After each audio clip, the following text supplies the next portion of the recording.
Izuku woke with a jolt, heart racing. Where's Eri? His surroundings were unfamiliar, which only made him more agitated. Eri? Eri. He was working himself into a frenzy when a strong, familiar voice said, "Calm down, Midoriya. It's all right." Forcing himself to calm down, Izuku finally noticed that he was in a hospital bed, and in the bed next to him was Detective Tsukauchi? It's good to see you awake, Midoriya. How are you feeling? The detective asked with a tired smile. The detective looked terrible. Wires seemed to sprout from him, monitoring various things, and a constant, comforting beep filled the room. What happened, detective? Izuku demanded, not noticing the way his own heart monitor was picking up speed. Which of the 8 expendables did this? I thought my plan. I wasn't at the raid, Midoriya. Your injuries were the worst ones out of anyone on our side. Your plans kept them all safe. Especially Eri.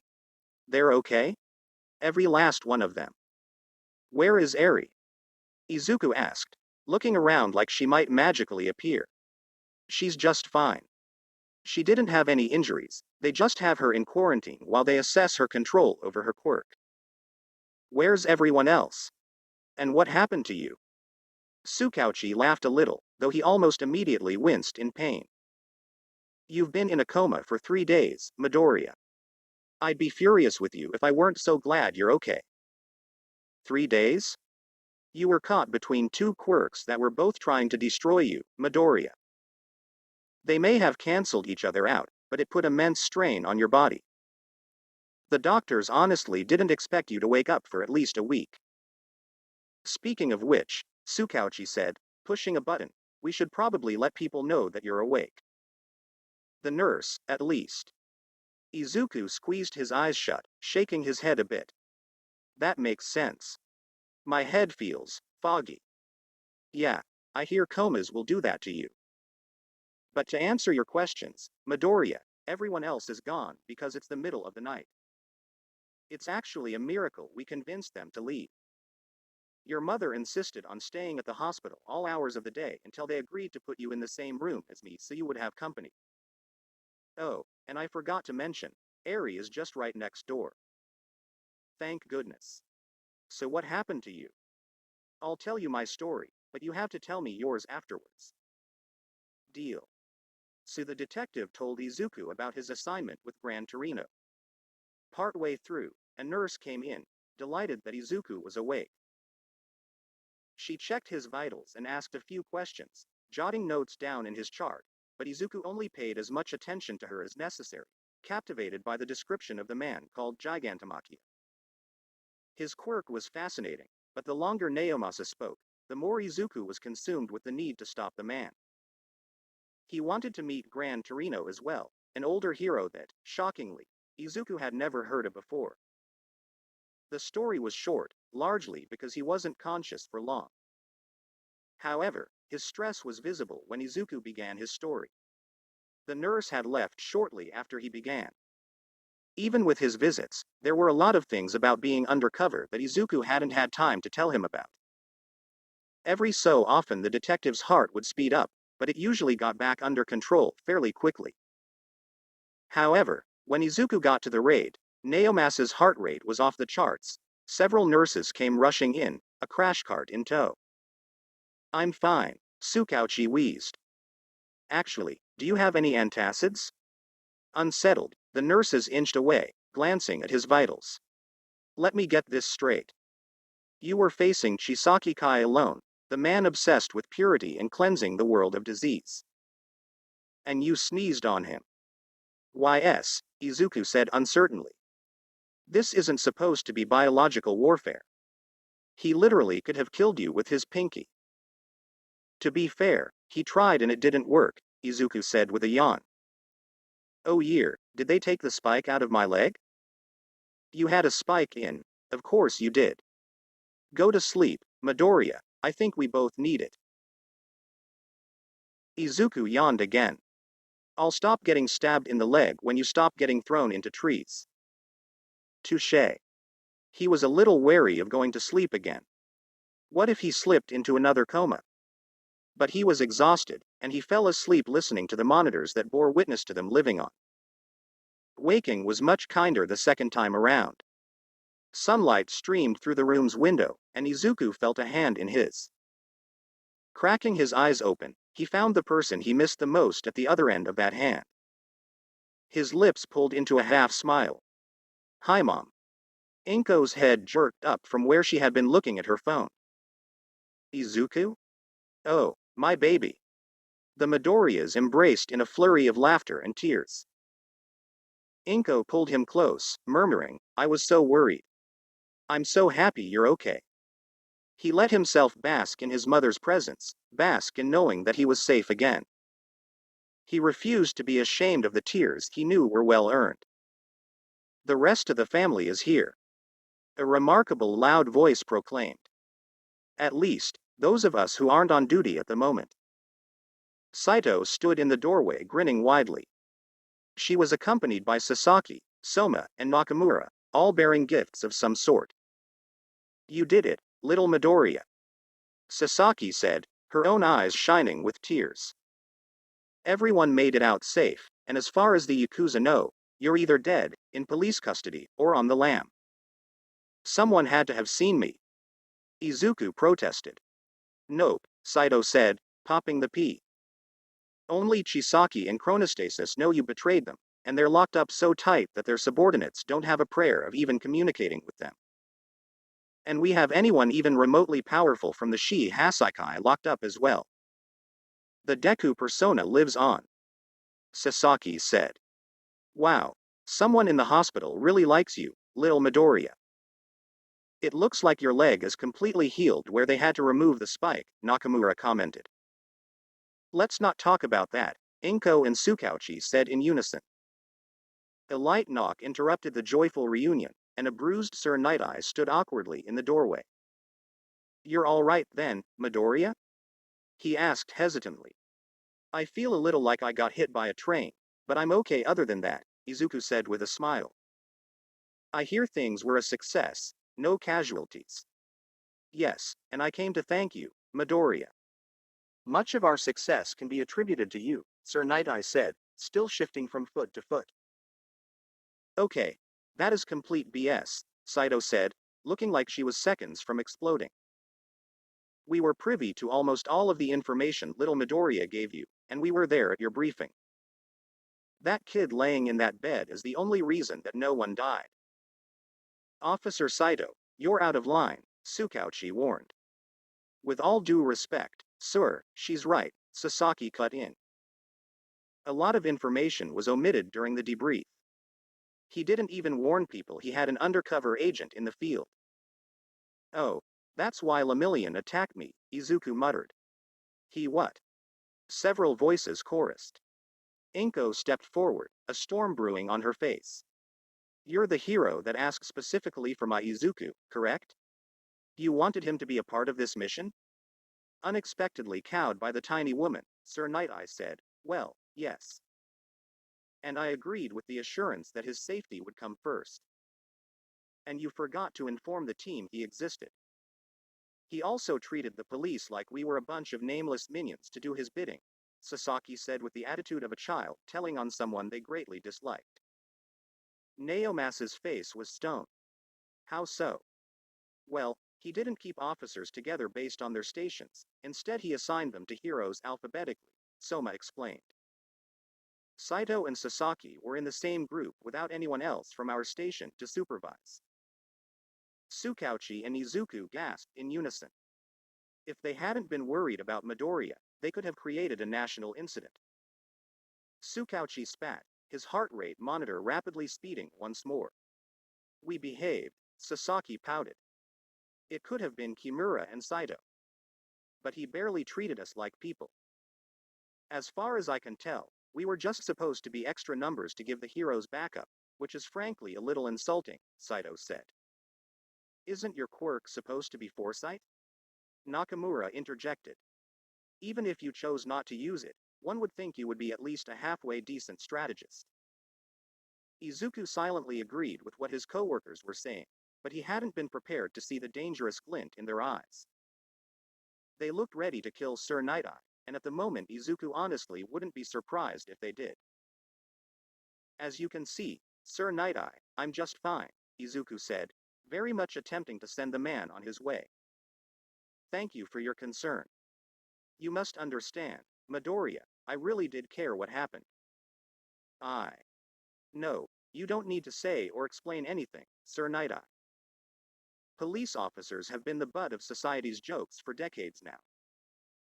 Your misconceptions are just a result of systemic prejudice, Izuku said, smiling angelically. It's just like the prejudice against quirkless people, a result of ignorance and lack of exposure.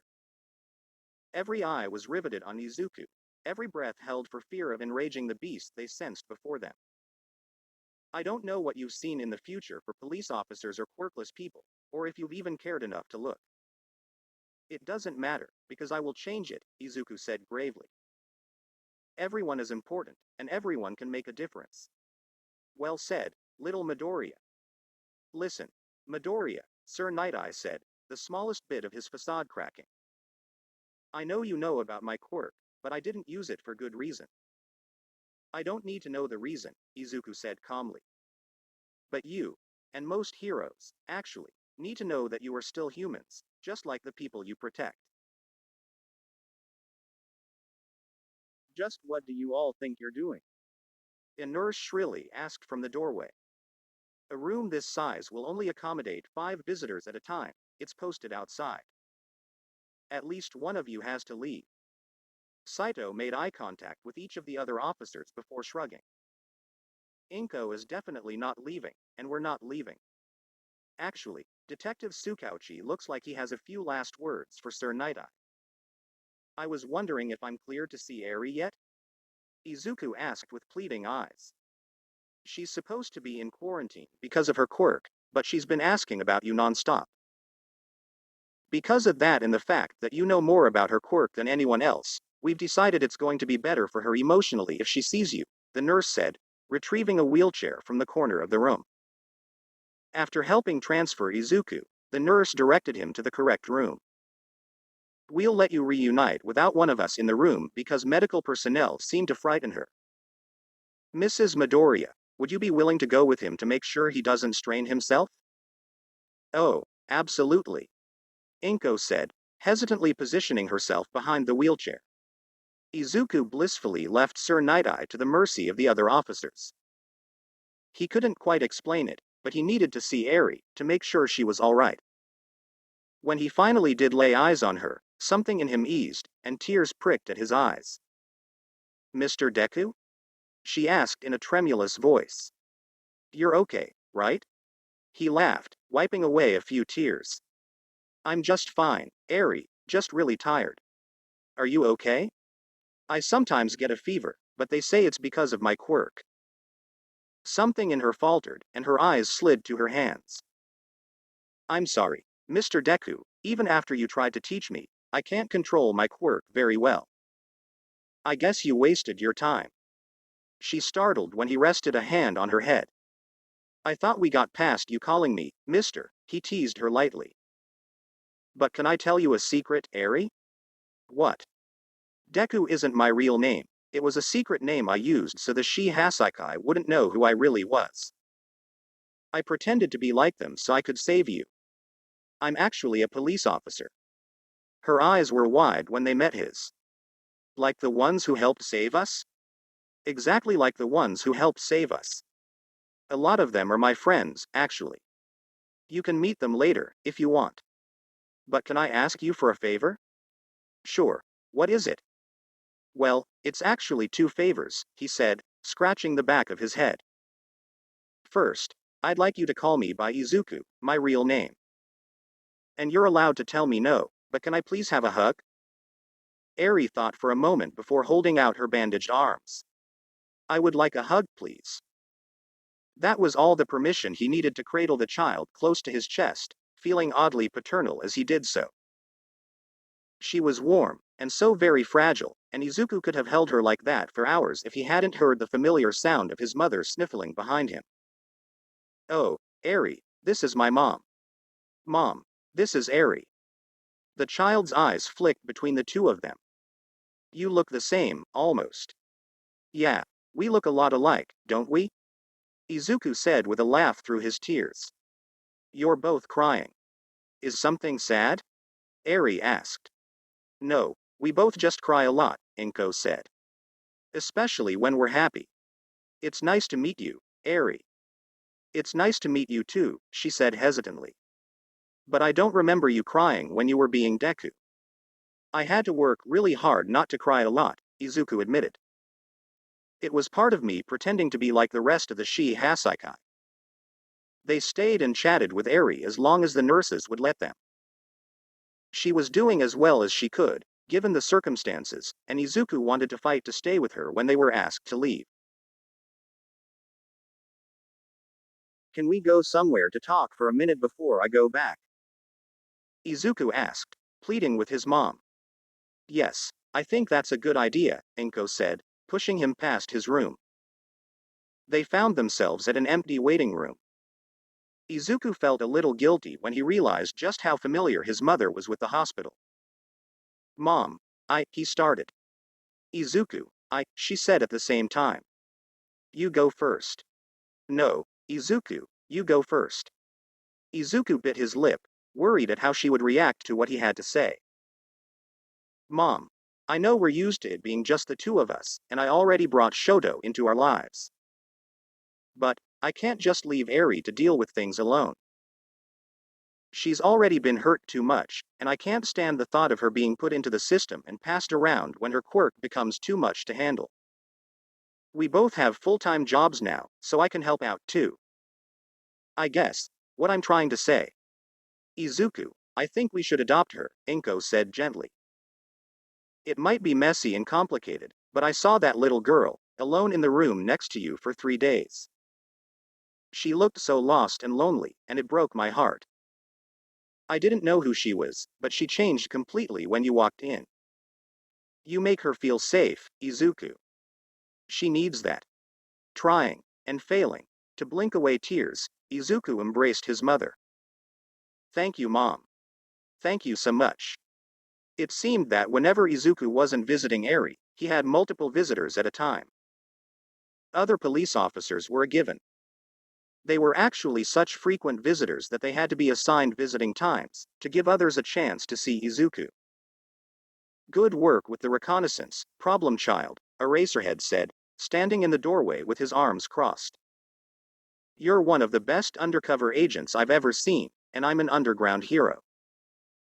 Although, I will take that back if you keep pulling stunts like the Chinese finger trap and the sneeze.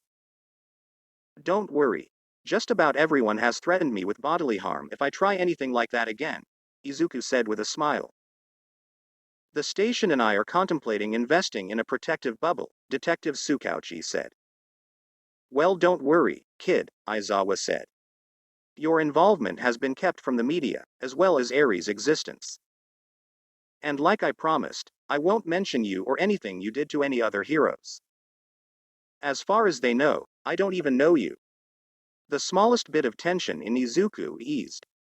He knew it was an irrational request of the heroes, but he couldn't face All Might, not yet at least.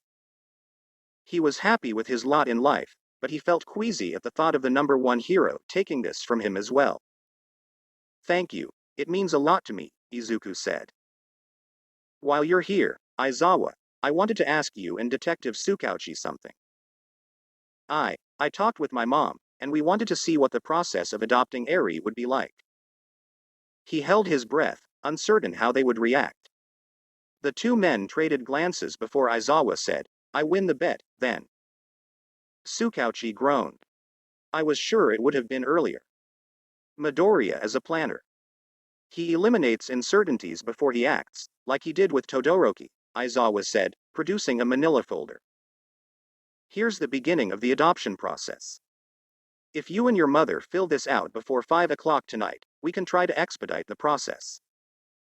Hopefully she can be released to you, when the hospital deems her safe to leave. She would have to have quirk training sessions, but that can be discussed at a later date. Izuku accepted the folder, shortly afterwards wiping away tears. Thank you, both of you. Don't worry about it, Midoriya. Just try not to make adopting children a habit of yours, Aizawa said. Izuku opened his mouth to reply when he was cut off by a clamor in the hallway. I think this is the room number they gave us, one voice said. Or we could just text him. Please, keep your voices down. We are in a hospital. Another voice said, rising above all the others. Aizawa suddenly looked supremely uncomfortable. That's my cue to leave. Using his own brand of sorcery, Aizawa disappeared into the hallway, completely unseen by his students that entered only moments after. Uraraka was the first through the door. Midoriya, you're okay. I was so worried when I heard what happened. Izuku was going to respond, but he was cut off by the other four spilling into the room as well.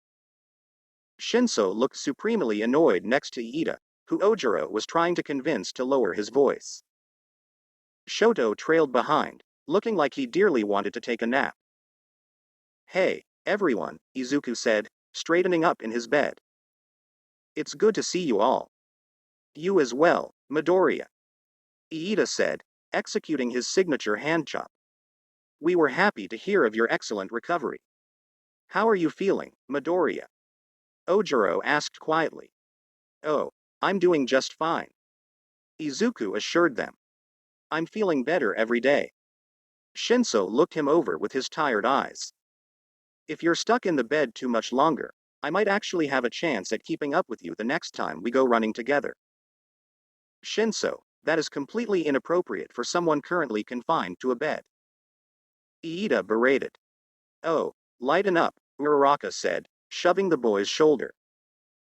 Midoriya laughed, and he and Shinso have known each other longer than we've known him. Shinso wouldn't overstep his bounds. But really, how are you, Midoriya? And how did you manage to be the only person in the entire operation who got seriously hurt? Oh, being undercover tends to put you in the line of fire, Izuku said, attempting to brush it off. I knew there were a handful of UA students, but I didn't know you were part of it. Were any of the rest of you involved? It was only me in this group, but there were also a few others from our class, as well as a few of our upperclassmen, Uraraka said cheerily. It was forced, but Izuku kept a smile on his face when he remembered his encounter with Lemillion. He was spared from answering when Detective Tsukauchi came limping into the room. Good news, Midoriya. The physical therapist said, oh, you have guests. Hello, I don't know all of you. I'm Midoriya's supervising officer for the Provisional Police Program. Detective Tsukauchi. Introductions were made and Tsukauchi made his way back to his bed. Curious, Izuku asked, what good news did you get? Our physical therapist said that we should both be released tomorrow, or the next day, the detective said with a smile. We need to go to our follow-up appointments, of course, but that should give you plenty of time to get a room ready for Eri. Izuku felt his heart stutter in his chest. Do you mean? Because it's such a high-profile case, I may have pulled some strings and gotten the adoption process expedited. As of this morning, your mother is officially approved to adopt Eri. Izuku couldn't stop himself from crying, a huge grin stretching across his face, while his guests were left in a spiral of confusion. Who's Eri? Adoption? Shoto yawned. Does this mean I'm getting a new sister? Why would she be your sister? It was a circus as Izuku tried to explain exactly what was going on, although that seemed to be the precedent set by UA students. He was happy to have them there, but he couldn't help but be the slightest bit relieved when they left. The second they were gone, he whipped out his phone to deliver the good news to his mother, who was making up for lost shifts. They cried together a while, and finally it was time to tell the most important person, Eri. He was allowed to walk on his own now, so he carefully made his way to the next room over. Eri was busily coloring, but she looked up to see him. Izuku. Hi. Hey Eri, what are you drawing? I was practicing my name some more, she said, showing him the careful kanji. I want to be better at it, more like you. As with most time spent around Eri, it was all Izuku could do not to cry. You're getting really good. Soon you'll be able to write anything. But Eri, I have something to ask you, What? Before long, you're going to be able to leave the hospital, Izuku started, and you're going to need somewhere to stay. Oh, Eri said, in a tiny voice. I talked to my mom, and we wondered if you wanted to come stay at our house, Izuku said hesitantly. For how long? Forever? He cleared his throat. Like always, you're allowed to say no. I told my mom how much I would miss you if you were gone, and she already likes you a lot, so we were wondering how you would feel if we adopted you. You would really want to? Eri asked, eyes shining. More than anything. A small smile spread over her lips. I would like that very much. Kit's corner. Eri's eyes were wide when she walked into the house for the first time. It's so bright, your windows aren't covered. We like the sunlight, and if the weather is good we open the windows for fresh air, Inko explained with a smile. Welcome to your new home, Eri. She stopped and looked at just about everything, clearly curious, but hesitant to ask a question. You show her around, I'm going to go start dinner, Inko said, making a beeline for the kitchen. Okay, Mom. Izuku smiled, taking Eri's hand in his. Do you want to stay in here and look a little longer, or do you want to see your new room? Eri thought for a moment. I would like to see my room. Okay, that's where we'll go. If you have any questions, just ask me. She looked at the rest of the house with complete wonder, especially her bedroom. Eri looked euphoric. Well, as euphoric as she ever looked, by the time dinner was ready. Inko and Izuku did their best to keep up some small talk to put the newest Midoriya at ease. Eri seemed to relax marginally before she said, Izuku, I did have a question. Yes, Eri? Izuku asked before shoveling a bite of food into his mouth. Are you my new dad? Izuku almost immediately choked on his bite of food, coughing uncontrollably. When he recovered, he wheezed, What makes you ask a thing like that? Well, I was curious, so I asked one of the nurses what having a dad was like. She said they were people who played with you, and made food for you, and lots of other things, all of the things you do with me. No, I'm not your dad, Izuku said a little frantically. I'm just too young to be a dad. But you can call me Big Brother, because they do the same things as dads. Oh, that makes sense, Eri said, continuing her meal as if she hadn't just given Izuku a heart attack. Chapter 37. 2 years later. Izuku's arms burned from the weight of the child he carried. He cradled the boy's head to keep from jostling him too much as he sprinted away from the human trafficker Izuku had been after for weeks. Mori, I could use some backup. Izuku called a little desperately. The other police officer was perched cross-legged on the hood of their cruiser. Sorry, no can do. I was told I have to get my paperwork done by Friday or else, Mori said, not even deigning to look up from the papers in his hand. I assumed that was why they paired us together, because you're amazing enough not to need a partner. Give the child back. The man howled, enraged. He was obviously under the influence of some substance or another, which really did not bode well for Izuku at the moment. Mori, please. Izuku begged. Do it for the kid. Just tase him. That sounds like a rough time, little Midoriya. I just have so much paperwork. I will help you. Izuku pleaded, yelping when the criminal got a little too close for comfort. Just tase him. The other police officer shifted a bit, but before he could actually assist Izuku in the situation, a familiar voice shouted, How dare you try to abduct a child? None other than Death Arms intervened, quite literally sending the kidnapper sailing with a single punch. Izuku slowed, torn between gratitude for being saved and resentment towards the hero. His entrance had been showy enough that a crowd was gathering around Death Arms, impressed civilians clamoring to get a closer view. The hero didn't give them his attention, though, instead placing a meaty hand on Izuku's shoulder. That was brave of you, kid, but you should really leave the saving to the professionals. What would you have done if you or the child got hurt? When Izuku met the hero's gaze for the first time in 3 years, it was pure ice. It's not kid, it's Officer Midoriya. In case you didn't notice. I am one of those professionals. Thank you for your assistance. I leave the perpetrator in your more than capable hands. I have a child to reunite with his family. Walking towards the police cruiser, Izuku's posture was ramrod straight, his movements almost mechanical. Once there was enough distance between him and Death Arms, though, Izuku softened.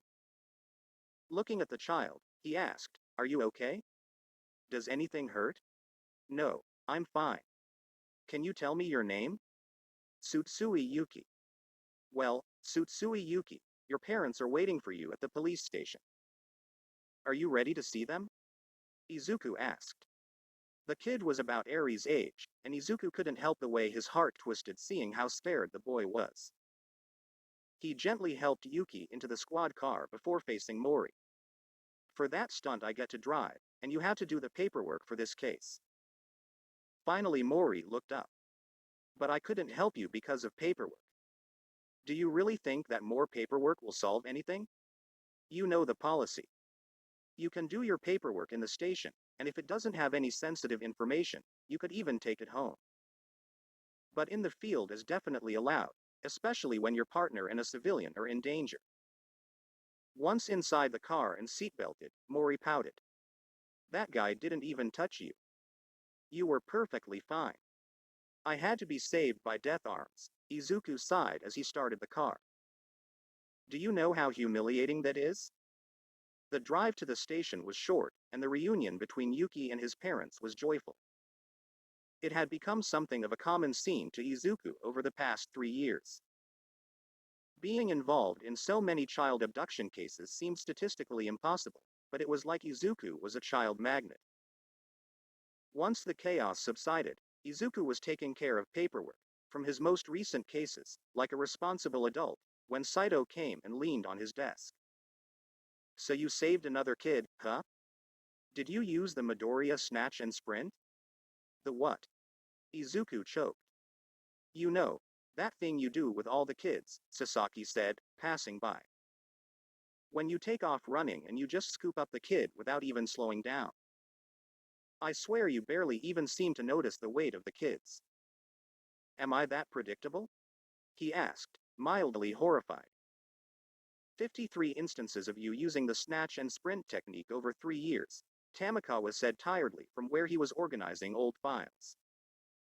"You've been so successful that the police academy is considering putting it in their textbooks. Every time you play with my son I'm afraid it's just to practice the snatch and sprint, but Aki loves when Uncle Midoriya goes fast with him, so, Detective Kimura said with a shrug. "And out of simple curiosity, Midoriya, with all of your weight training, do you think that you could successfully execute the snatch and sprint on, say, a teenager?" Izuku thought for a moment, internally wondering when his life had spiraled so far out of control. "Well, don't answer her, little Midoriya," Sasaki cut in. "She knows that if she has such valuable insider information then she's disqualified from the bet." "There's a bet? Oh honey, you have. Officer Midoriya? You're needed in the staff room," the new secretary, a timid man named Watanabe said, looking like he feared for his life after cutting off an officer. "Thanks, Watanabe," Izuku said with a smile, hoping it would put the man at least marginally at ease. He didn't know much about the man. He always seemed to disappear whenever Izuku had a few spare minutes to talk. "And no problem," he stuttered before practically sprinting away. Izuku had absolutely no idea why he might get called to the staff room. He just prayed that it wasn't some cruel prank courtesy of Saito and Kimura. The last time he'd fallen victim of them, he'd found glitter in his hair for the next 6 months. When he got to the door, he opened it hesitantly, just in case. He wasn't sure what he expected, but he was greeted by a shout of surprise. One of those confetti poppers exploded in Izuku's face, and someone pushed him forward into the room. "What's going on?" Izuku asked, bewildered by the chaos around him. Someone had put a birthday hat on Detective Tsukauchi, and an even worse assortment of decorations than usual lined the room. They were new, which means that they were just tormenting him at this point. Yet another gender reveal banner proudly stretched across the room. It was supposed to proclaim, "It's a girl." But "girl" had been scribbled out and replaced with "detective." Naomasa cleared his throat. "Midoriya Izuku, we the Japanese Police Department formally congratulates you on the achievement of becoming our newest and youngest police detective to serve on the force." Izuku almost fainted then and there. In a strangled voice, he asked, "Do you mean you passed the test? You're a full detective now?" Officer Soma cleared his throat. "We all pitched in to get you a gift as well." Hesitantly taking the proffered box, Izuku was almost scared to open it. When he did, though, the tears he was desperately trying to avoid spilled over. "We special ordered it," Saito said brightly, taking it out of the box with a flourish, holding it out for Izuku to try on. "It should be just your size." It was a trench coat just like Detective Tsukauchi's, complete with a hat that matched the older detective's as well. Putting on the trench coat and hat was almost a religious experience, and Izuku sniffled pathetically, unwilling to sully the tan fabric with his tears or snot. Kimura shoved a box of tissues at him. "Naomasa told your mother the news earlier, and he made sure to take her a crate of these when he did." "Come on. Stop your crying, Detective Midoriya," Nakamura said with a rare smile. Blowing his nose, Izuku pulled himself together. "I'm honored, and I'll do all in my power to best serve the citizens of Japan." Saito ruffled his hair, leaving the hat skewed at an angle. "We've already seen that these past years, little Midoriya." Kondo coughed. "Should we stop calling him little Midoriya now that he outranks us?" "Not while I breathe," Sasaki declared dramatically. The little celebration lasted much like that for the rest of Izuku's shift, and when it was time to walk home, he did so with his new coat slung over one arm.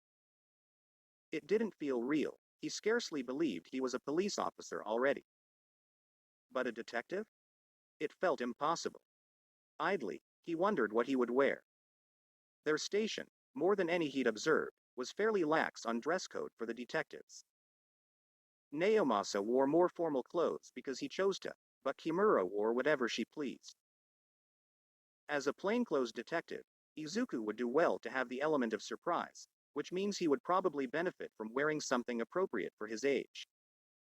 A part of him would miss his police uniform, though, with the comforting weight of his badge and all of his patches. He made it to his house faster than he'd expected, snapping out of his thoughts when he started up the steps to his house. When the door opened, Shoto looked up from where he was doing homework on the couch. "Welcome home, detective." Izuku couldn't help the radiant grin that spread across his face. "What are you doing home?" "It's a school night. Eri called me," he said, scribbling down another answer. "She talked to Nexu on my behalf, and not even he could say no to her." "Do I smell pancakes?" "Also Eri's doing. She insisted on making them herself." The other officers frequently called Izuku's home life disgustingly domestic. After adopting Eri, Inko and Izuku had found a new house, even closer to the police station as before. It was jarring, doubling the size of their family in a matter of months, but he wouldn't have it any other way. Leaving Shoto to do his homework, Izuku slipped into the kitchen. Eri stared intently at the pancake currently in the frying pan, her tongue poking out of the corner of her mouth. "We're in for a delicious meal tonight," Izuku said with a smile. Eri startled before she beamed, throwing her arms around Izuku. "You're home, Dadku. And you're making pancakes. You better be careful or you're going to spoil me, Eri," Izuku said, ruffling her hair. She just rolled her eyes. "You're being silly again." "Whatever you say, squirt. I'm going to let Mom know that I'm home." Inko's bedroom door was closed, so he knocked lightly before cracking it open. "Hey Mom, I'm home." "Oh, Izuku." His sobbing mother collided with his chest, tears soaking through his shirt at an alarming rate. Past her, the room was an expanse of white, every surface covered by piles of used tissues. The fact that she had any tears left to shed was simultaneously impressive and concerning. "I'm so proud of you," Inko sobbed. But you have to put your safety first, okay? I promise, Mom, Izuku said, crying himself as he hugged her back. I'll be the best detective you've ever seen. You already are, Izuku, Inko said, patting his cheek. And I know you'll keep changing this world to be a better place. Kit's Corner. Early after Eri's adoption. Between Izuku's, now legal, efforts and Aizawa's efforts, Eri's quirk was very manageable. She was a conscientious, if timid student, in every aspect of learning. It was one of the days Eri had training at UA. Izuku wouldn't be done with his shift at the police station in time to pick her up, so Shoto volunteered to walk her home. The two had an odd dynamic. They didn't fully understand one another, but there was a fondness between them. Those nights were Izuku's favorite, dinners with the whole family. He hurried home as fast as he could, wanting to treasure every moment he could. Eri was waiting for him when he opened the door. Deku. You're home. He caught her in his arms, giving her a hug. How was your day, Eri? Good, I learned a lot. That's good, and I want to hear all about it later, he said, kneeling down next to her. But Eri, remember how I told you that you can't call me Deku? I'm not mad at you, it's just important so I can keep it a secret and help even more people, like when I helped you. Oh, I'm sorry, Eri said, looking down at her feet. I forgot. You don't have to call me Izuku, if you don't want to, he was quick to say. You can make up your own nickname for me if you want. That way it will be special, just for you and me. That caught her attention. Really? I can call you something only I would call you? Yep. She thought a moment, her brow furrowing in concentration.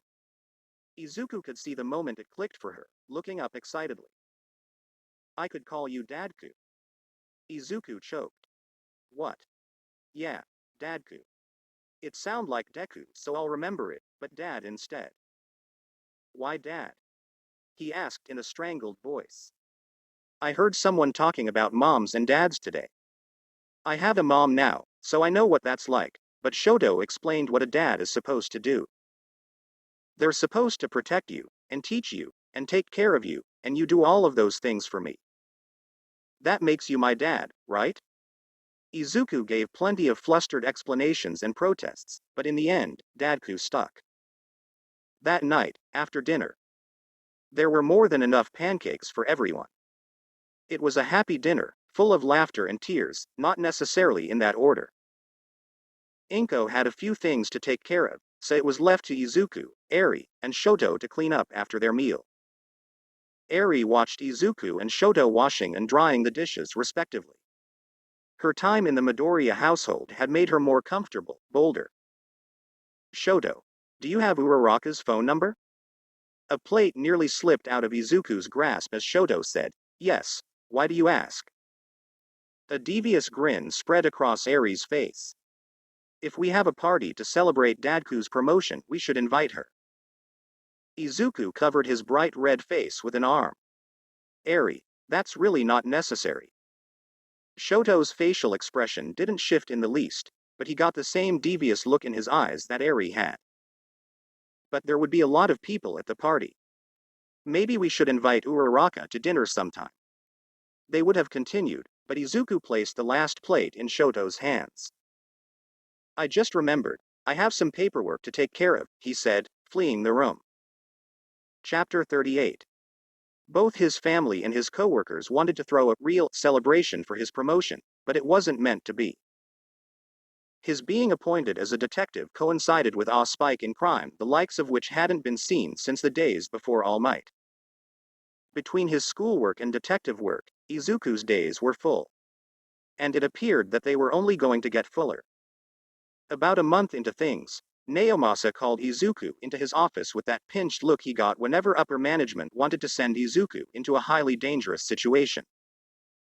Please, sit down, Izuku, Naomasa said, kneading his temples. I'm sure you've noticed the unrest in town lately, it's pretty much impossible to miss. Two rival gangs are particularly concerning to the upper management, and they want to send you undercover among them. So am I supposed to join the Viper Gang, or Dead Eyes? Izuku asked, barely even blinking at the information. We're sending an undercover agent to both, but this will be the other candidate's first mission, so he'll be going to Dead Eyes. If you go. So Viper Gang for me. That's probably for the best. That would be a lot of chaos for a newbie to deal with. So how long do we think this mission is going to be? Eri has a dance recital next month, I know. The whole station has known for weeks. Things are heating up quickly, which makes it risky. We just want you to get enough information to be able to take them down before things escalate too far. And neither gang is as centralized as the Shi Hasaikai were, so you'll have a lot more wiggle room than you did then. So I could probably do some home visits this time around? Izuku asked. Yes, you'll be able to visit your family this time, Naomasa said with a sigh. I suppose it would be no use at this point to tell you that I personally recommend taking this job. You would be correct. But don't worry about me, I'll make sure that I stay as safe as I can. I'll believe it when I see it, Tsukauchi snorted. But please do try to limit the damage you take this round. Think of your mother's heart. Your guilt tripping has gotten a lot better. If you had brought up Eri, I might have actually hesitated to take the job. Izuku drummed his fingers on the desk between them. So is there anything unusual about the job I should know? The officer assigned to Dead Eyes is a rookie. He's only been out of the academy for a few months. Ordinarily, we wouldn't put someone out with so little experience, but he's our only willing participant that's in the right age demographic. He'll be here shortly so you can give him some pointers and plan on how you're going to coordinate your efforts. Izuku took his time flipping through the file. I hate seeing someone so young being put on the front lines like that. He looks like a baby. Naomasa stared at him flatly.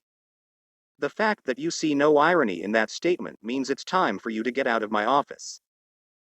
Snatching the file, Izuku smiled angelically. Blame it on Sir Night-Eye, he's the one who got me in too deep. I can't just stop being Deku. But you can care more about your well-being. Now Shu, you have detective duties to attend to. Saluting, he strolled one door over into his own office. Even though he'd only had it for a few weeks, it was fully decorated, courtesy of Eri and Inko collaborating with a number of the officers.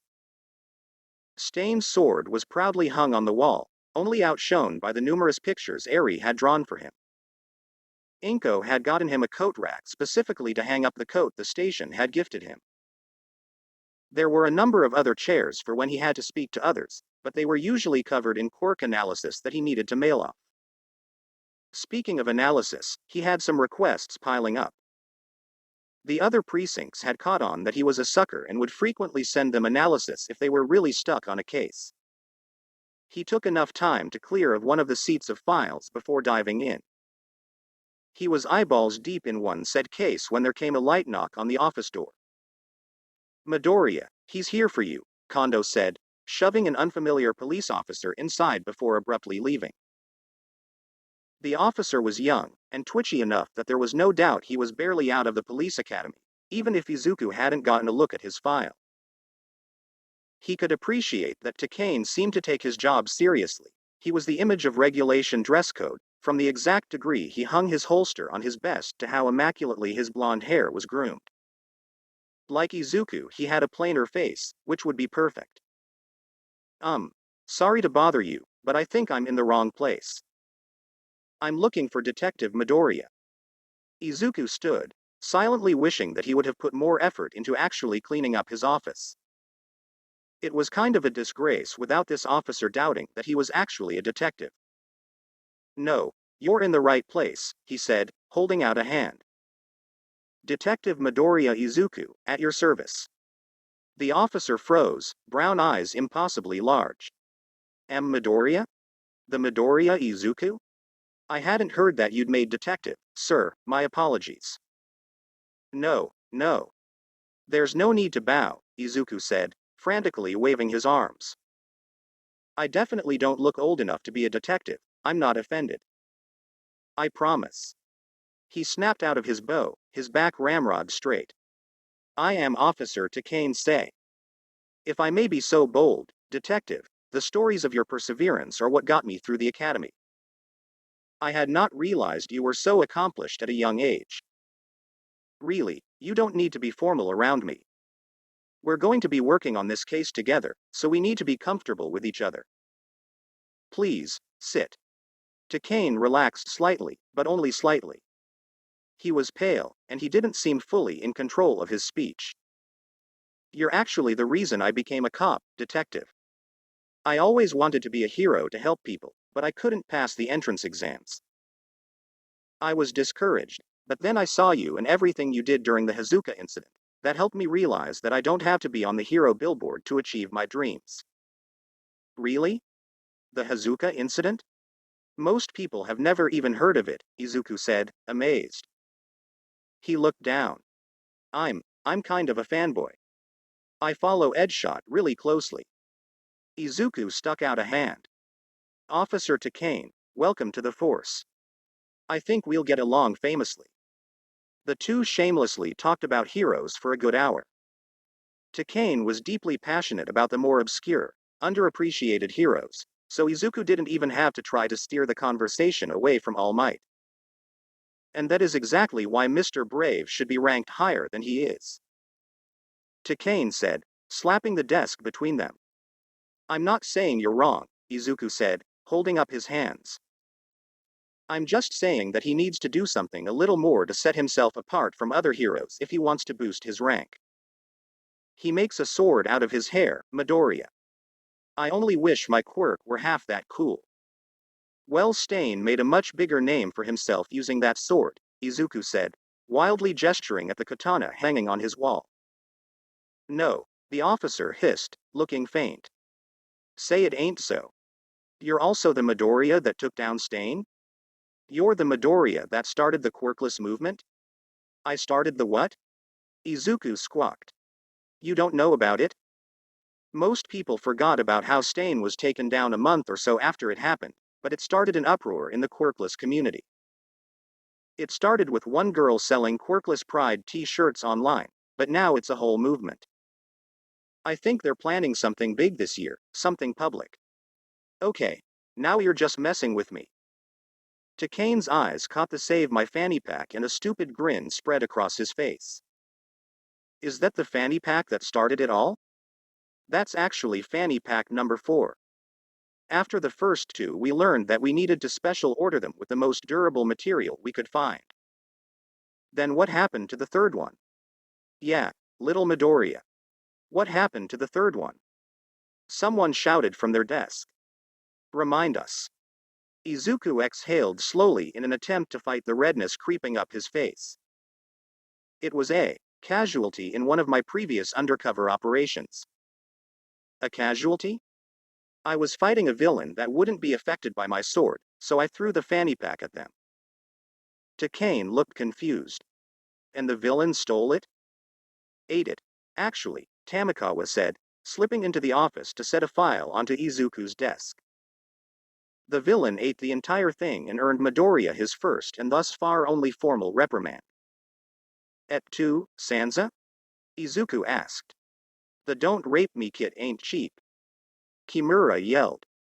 Kneading his temples, Izuku said, let's go elsewhere to discuss undercover tactics.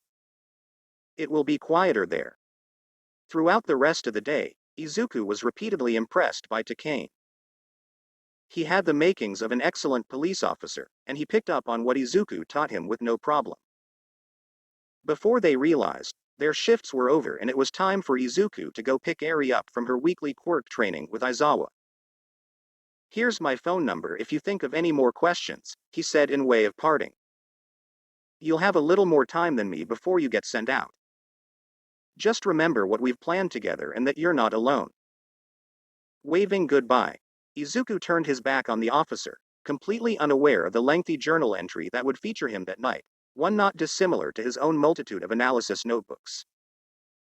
He hadn't gotten his jog in that morning, so Izuku decided to run to UA. Besides, it would give the staff a few extra minutes with her, something they never complained about. This time, when he made it past the gates, he heard familiar voices in the courtyard. It wasn't the voices he was expecting, but they were all drowned out by an exuberant Deku. Izuku managed to catch Eri solely out of reflex, but his already good day got 10 times better just from seeing her smile.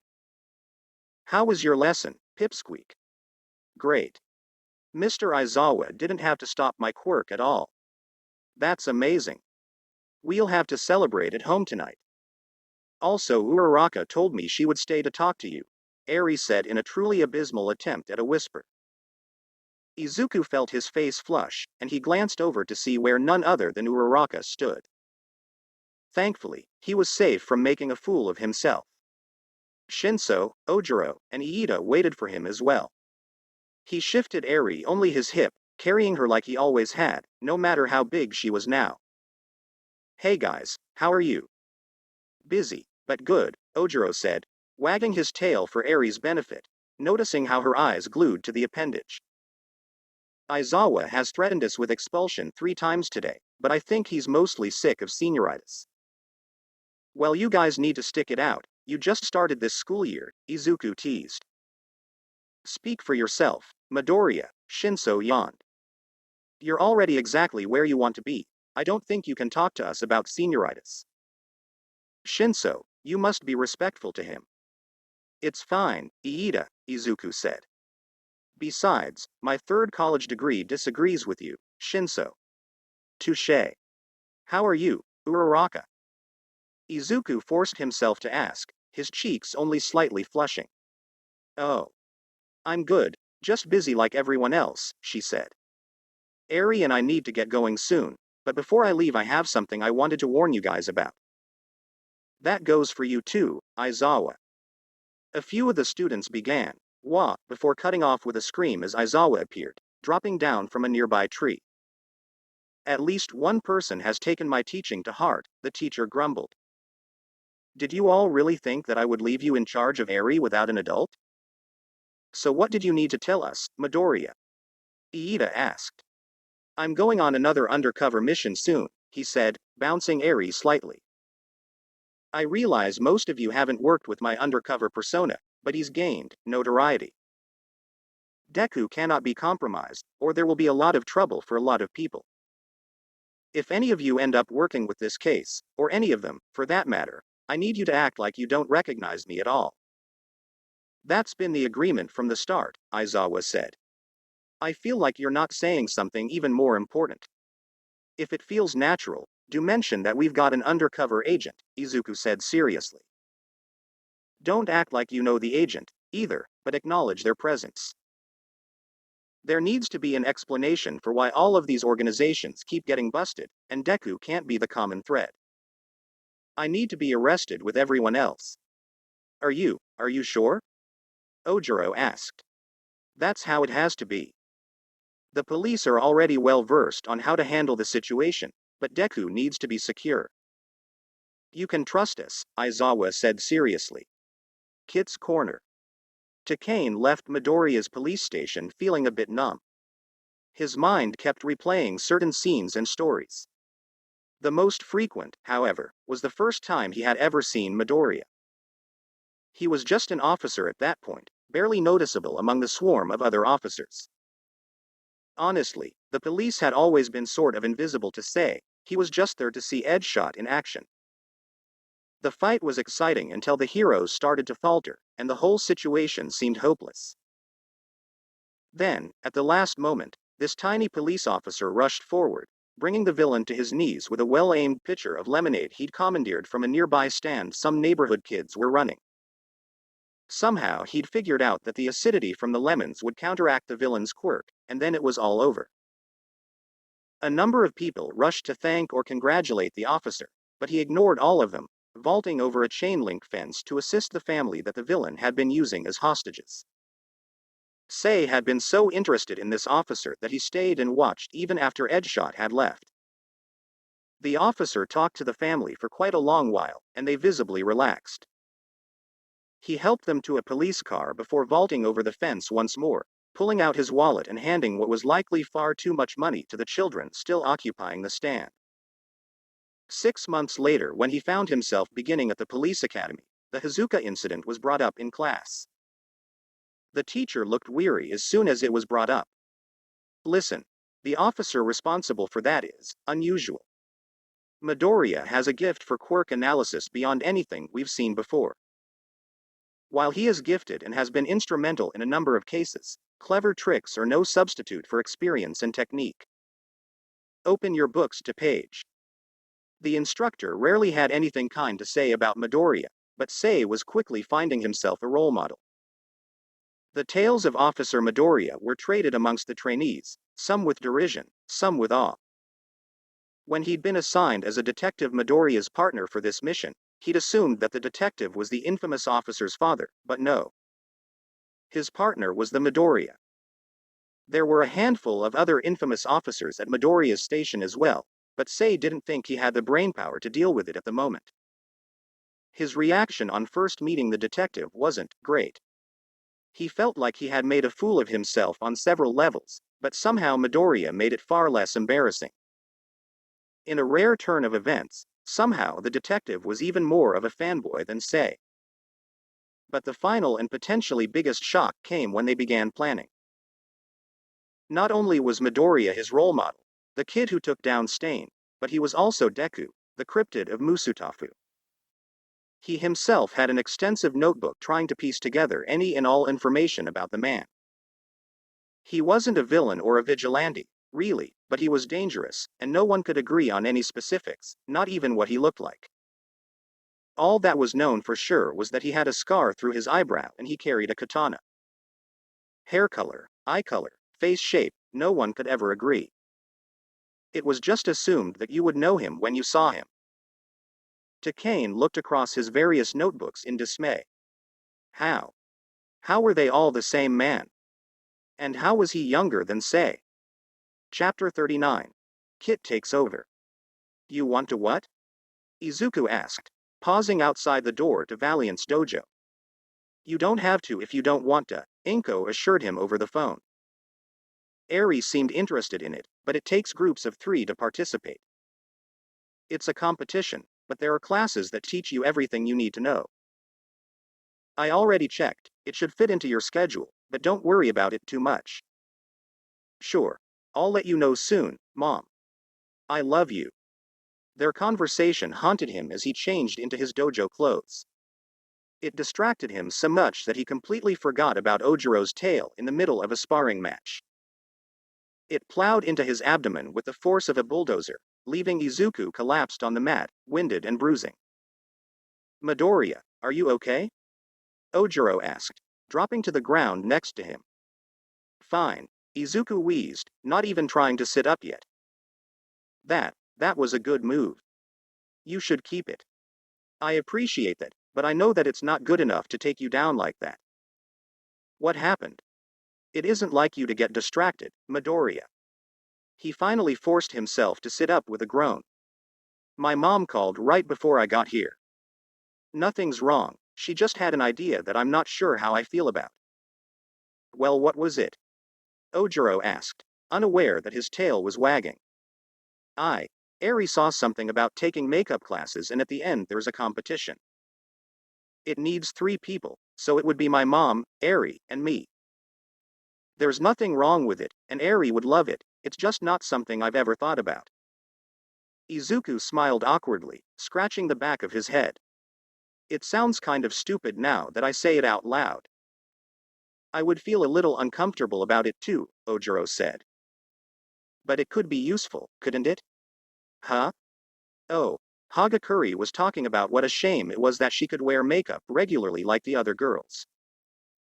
She also said something about Bakugo, but he started yelling before I could really understand what she was saying. But makeup is more than you and I think about. If you got good enough, it could really help you on your undercover missions. It would take a while to put on, but if you needed to run away you could just have some makeup remover with you or something. Izuku mulled the thought over. He had heard that makeup could make someone look like a completely different person when used the right way, but he'd never paid attention to it. Maybe it would be helpful. Besides, he couldn't actually deny Eri anything. You're right, that could be extremely useful, Izuku said, thinking about it a bit more. After a few moments, however, his lips spread into a grin. So you talked to Hagakure about this, huh? What else have you been talking to her about? We've just had normal classmate conversations, he said, avoiding Izuku's eyes. Nothing special. Your tail is wagging, Ojiro. Is it because I'm talking about Hagakure? Abruptly standing, Ojiro said, Valiant, sir, I want to get your advice on my latest attack idea. You can't run forever. Izuku called. Eri, I think that this foundation would match Mom a little bit better, Izuku said, offering a different tube of makeup. Should we try it? Let me wipe off the brush first. Inko held perfectly still as Eri concentrated on evenly spreading the foundation across her face. It wasn't perfect by any means, but Izuku found himself enjoying himself considerably more than he had ever expected himself to. It was detailed, precise work, and it posed a challenge that Izuku would never have expected. Makeup was truly an art, and Izuku was playing at being an artist. But, in the meantime, he was enjoying just being with Eri and Inko. Will you do her eyes? You're a lot better than me, Eri said, finishing up the foundation. Sure, but you tell me what colors I should do. I think Mom looks really pretty in the pink ones. And remember, we have to practice what the teacher just taught us.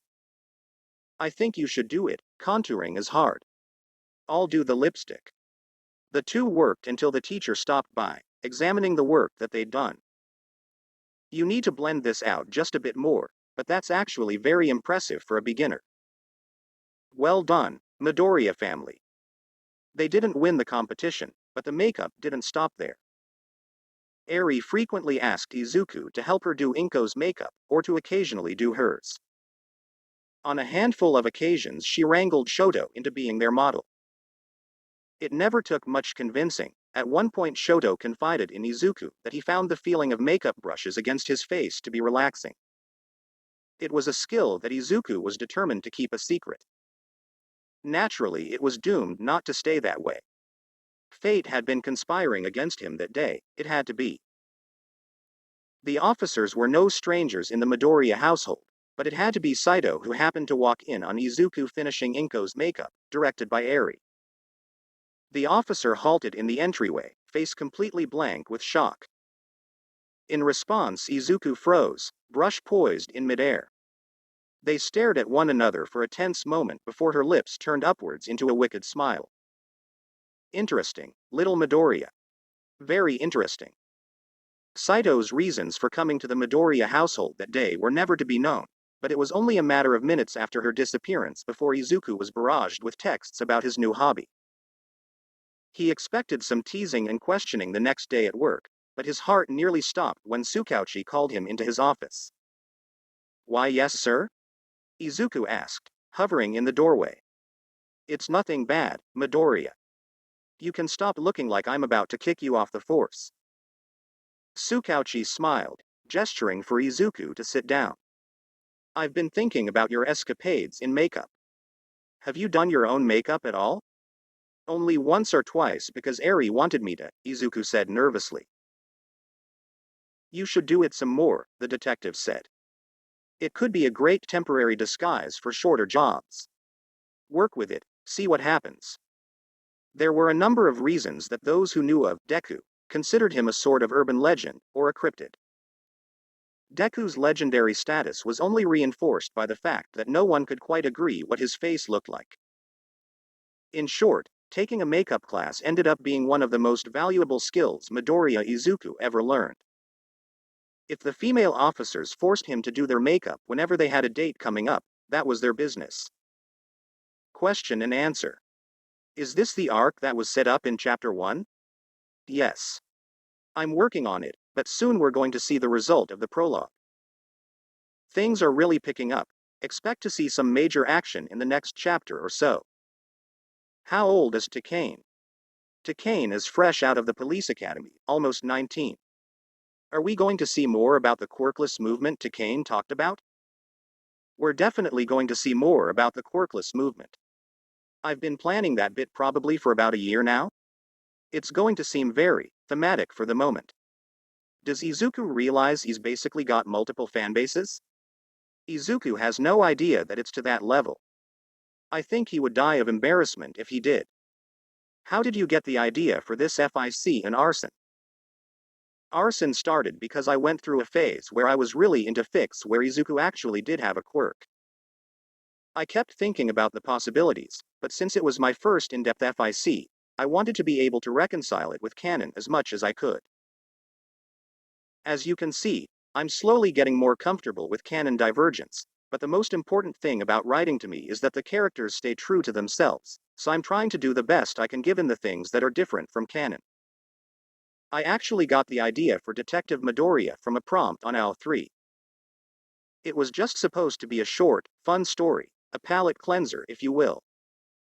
The original outline was only 15 chapters long. As you can see, I cannot write a short, simple story to save my life. Do you have an update schedule? I wish. Will you ever sell exclusive fanny pack merchandise? That is not something that I have ever even considered. If there was a high demand for it, maybe?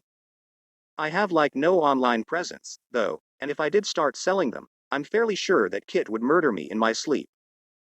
She could, too. She's my roommate, so she has the means.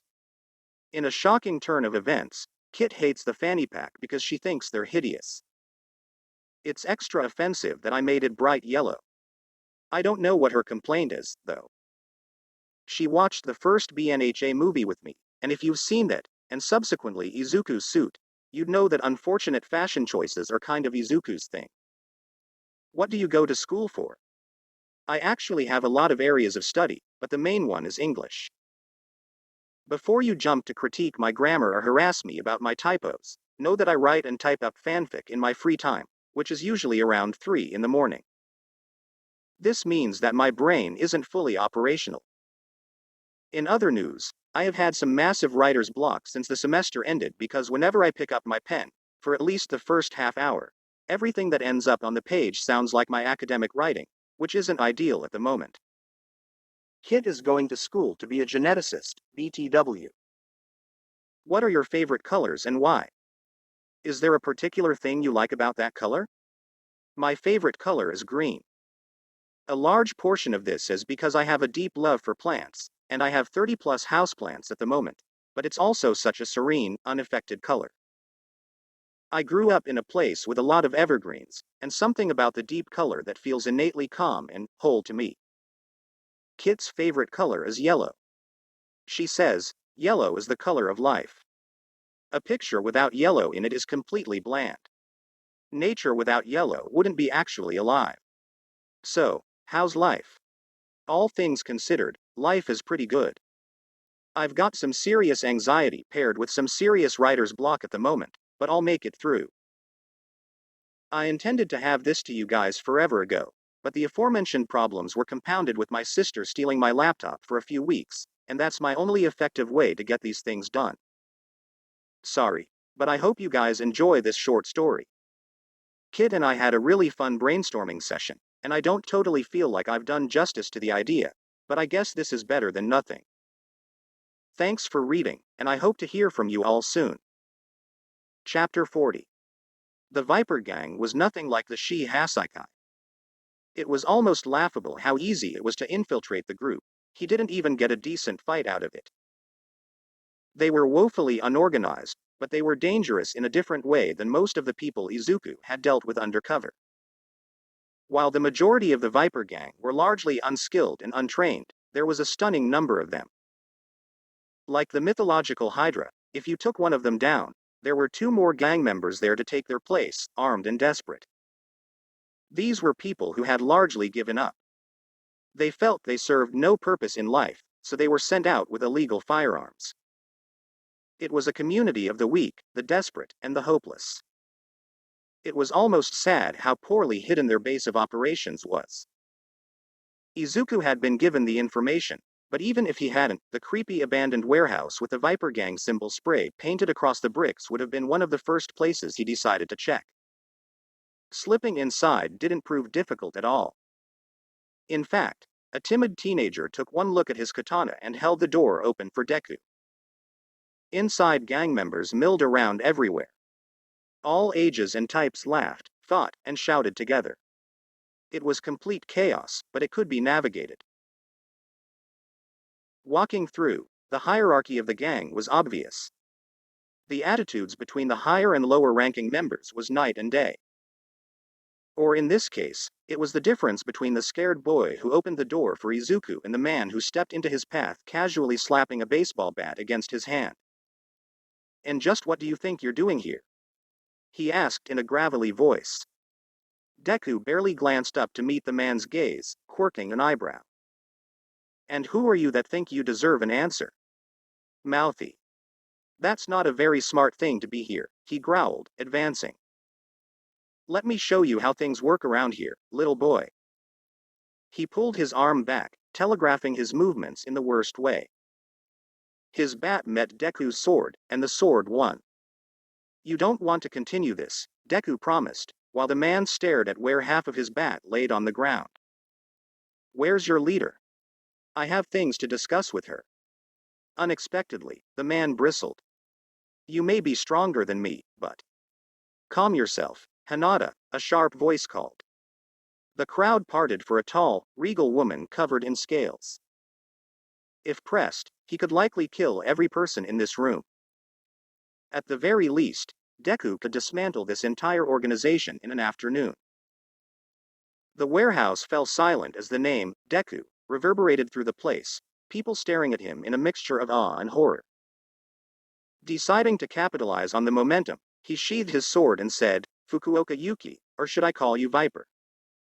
You are the namesake of the gang, after all. At least you seem well informed." "Forgive my subordinates, sir," she said. Her posture was perfect, but Izuku could see the panic in her eyes. "They're young, and they don't know enough about how the world works. It's already forgotten, given that it isn't repeated," Deku said, voice cold. "They'll have to learn the nature of things quickly if I'm going to offer my services." "Offer your services?" Viper asked, pulling back slightly. "Viper Gang has potential," he said nonchalantly. "I've heard about your current conflict with Dead Eyes. It would be counterproductive for me if they come out on top, so I'm offering my expertise." "And we gladly accept, Deku sir," she said. "And we will help you with whatever you may need, just say the word." "You'll serve your purpose in time," he said dismissively.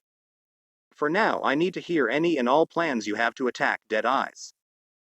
She nodded. "If you'll follow me to my office, I'll have the group leaders come in and report." Barely inclining his head, Deku followed, completely ignoring the way the crowd parted for him. Wordlessly, each of the leaders fell in line behind him.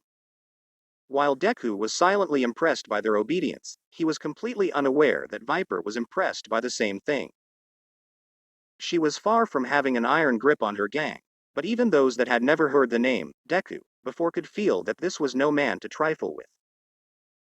Once he made it to the office, he scrutinized each leader as they filed in. They were little more than teenagers trying to look more intimidating than they were, but they each had that same unhinged, hopeless look in their eyes that made them dangerous.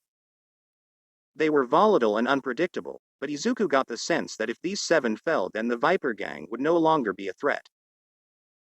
While there was no way they could possibly eliminate every last member, if they took out these core members, it would all topple like a house of cards. Several of them were people Izuku had noticed from the very beginning, but there were at least 2 wild cards thrown in, people that had to have a major asset hidden if they were able to be leaders in such a sizable gang. "As I said before, I need each of you to tell me what you and your crews are planning on doing to Dead Eyes," Deku said, crossing his arms as he sat down in what was obviously supposed to be Viper's chair. Internally, he was slowly dying at the audacity of, well, himself, but he needed to posture, no matter how painful it was at the moment. He stared down the first leader that had walked in, noting the excessive sweat that was slowly seeping through his shirt the longer he stood under Deku's gaze. Causally wiping his forehead, he squeaked, "I'm Chuya, sir, and my crew and I are planning on poaching some of the suppliers that Dead Eyes are currently relying on." Raising one eyebrow, Deku asked, What kind of suppliers are those? Dead Eyes try to operate fairly under the radar, so they run several discrete businesses, like a bakery. We also have a bakery, and we were planning on poaching their pâtissier. He didn't know what he expected of the mumbled reply, but it took all of his self-control not to snicker at the thought of two gangs fighting over something so petty and ridiculous. Most of the other leaders had equally innocuous plans, and those that were problematic quickly agreed not to carry out their plan until Izuku gave his okay. It was all fine up until the last leader. The last leader, the very man who had challenged Izuku upon entrance, stood tall, tilting his head haughtily. My crew and I are going to raid their base in 5 days. No, you're not, Deku said sharply. If we want to be able to win this struggle, we need to lay low for a while, keep them guessing about what we're doing. You don't directly engage them, and more importantly, you don't enrage them. Breathing in sharply, the man took a step towards Deku. I know Viper has said you're some kinda genius, but I ain't seen no proof of that. Me and my boys have been planning this for weeks, and no boy with a sword is going to change that. Instead of shrinking away from the man and his foul breath, Deku took a step forward, getting right in his face. If you and your boys don't want to die the second a real fight starts, then I suggest you listen. He stared the man down, refusing to blink. While some of Viper Gang had heard of him, Deku needed to assert his dominance or he wouldn't be able to accomplish anything when a fight did come to head. Sensing more than seeing the fist that was swiftly flying towards his face, Izuku caught it easily in one palm, eyes never leaving the other man's face. Viper gasped. Hinata, step down. Deku held up a hand. No, he doubts me. Clearly I need to earn some respect around here. Hinata snorted. I'd like to see you try. Releasing the man's fist, Deku and Hinata circled each other a few times, each assessing the other. Hinata was a tall, broad man, obviously a brawler, and it seemed that his quirk was connected to the thickness of his skin, which acted as a sort of armor. It was latent, and his skin seemed to be roughly the same thickness of an elephant or a rhino. While it definitely gave Hinata an advantage, it meant that he tended not to block and gave him an undeserved confidence in his fighting, something that worked to Deku's advantage. It was obvious that the man had never been formally trained. He was a beast and experience was on his side, but he was completely ignorant of his weak points. The first, his patience. Hinata lunged first with a vicious right hook that would have been the end for Deku if he hadn't dodged just in time. A rush of air followed the fist, whipping past his face. While the punch was absurdly strong, it was slow and excessive. The punch was telegraphed to absolutely everyone, and the movement was long and sweeping, making it simple for Deku to catch his forearm, twisting it behind his back. Snarling, Hinata thrashed around until Deku let his arm go, sending the man careening to the ground. He was back on his feet in a heartbeat, lunging at Deku with the aim of tackling him, but he simply danced out of the way, like a matador leading a bull around. It was a merry chase he let Hinata on, allowing him just close enough to make Deku's escape all the more frustrating. After a particularly close call, Deku decided it had been enough. Ducking below Hinata's crushing arms, Deku followed the movement even further, sinking down to sweep his leg out, forcibly knocking both of Hinata's out from under him. While he toppled with all the grace of a felled tree, Deku bobbed up, drawing his sword as he whirled around, settling one foot on his chest and the sword point at his neck. If you and your men want to survive the larger battle, you will call off the raid, Deku said in a frosty voice. I'm not a boy, I'm not a puppy, and I'm not whatever else you may want to refer to me as. I've seen and done things far beyond the scope of your little gang here, so when I say jump, you ask how high. Putting just enough pressure on Hinata's chest to make him significantly uncomfortable, Deku stared the man down long enough to feel confident his message was delivered. Stepping away, he said, no one is taking any blatant action against Dead Eyes unless it was approved by me first. Make sure everyone knows. With that, Deku stepped away. He left the office, once more marching through the crowd as it parted for him. He heard the telltale signs of someone, badly, attempting to follow him, but a single glare solved that problem. Striding out confidently, he only had to walk a few blocks before he ducked into an alleyway, shedding his disguise until he was just left in his jeans, t-shirt, and fanny pack while he stuffed the rest into a duffel bag he'd stuffed behind a dumpster the night before. With his katana safely stuffed in the bag, Izuku felt confident walking down the street until he reached the bus stop. From there it was just a matter of getting to the police station. Kit's Corner. Izuku's last birthday. You guys really didn't have to do any of this, Izuku said, staring at the station's break room. It was bursting, decorations covering everything they feasibly could, and a few decorations that logically shouldn't have possibly been there. None of them were made as birthday decorations, because that apparently would have been off-brand. It wasn't like they could have used the actual birthday decorations they had bought last month to celebrate that Tokase had been transferred to a different station. But no, someone just happened to find some Thanksgiving decorations. Izuku didn't know much about Thanksgiving as it was primarily an American holiday, but at this point he was convinced that one of the officers spent too much time on the internet for their own good. It really didn't help the fact that Eri got some holidays mixed up anyways. Nonsense. You're the only one that we would willingly do this for, Saito said, licking frosting off of her thumb. Kimura gestured widely with her fork. You know, now I'm glad that you guys refused to help plan my baby shower. You're kind of terrible. Sasaki gasped, clutching a turkey plush that someone had gifted a party hat to her chest. This is a masterpiece, you cretin. Well, you've got 15 minutes before you have to clean up your masterpiece, Tsukauchi said before a fight could break out. Has everyone given their gift to Izuku? Oh, I nearly forgot to give mine, Soma said, shuffling forward. Here you are, Midoriya. Izuku accepted the gift bag, opening it to find a pristine leather wallet inside. At the rate you're going, you may need a larger wallet soon, but for now this seemed to be just the right size. I took the liberty of filling it for you. You filled it? Izuku asked, confused. Let me show you, Soma said, taking the wallet and unbuttoning it. Once open, a line of photos fell out. I have one with all of my grandchildren, and it just felt right for you, Midoriya. Thank you, Soma, Izuku said, reaching for the wallet. The first picture was Eri, of course, beaming next to Karimi, who sat next to Kutra. This is great, I love having them with me. Oh, one got stuck behind the others, Nakamura noticed, poking at the photo that was still folded behind. It fell open, and in contrast to the smiling children of the other pictures, Izuku found himself face to face with Shoto's deadpan expression. Ah, little Midoriya's kids, Saito cooed, a wicked gleam in her eyes. You're such a dad already, Sasaki snorted. He definitely has more parental instinct than I do, Kimura added. Just remember, if you decide to keep a picture of Uraraka as well, you should keep it hidden, Saito said with a huge wink. A picture of you're insane, you're all insane.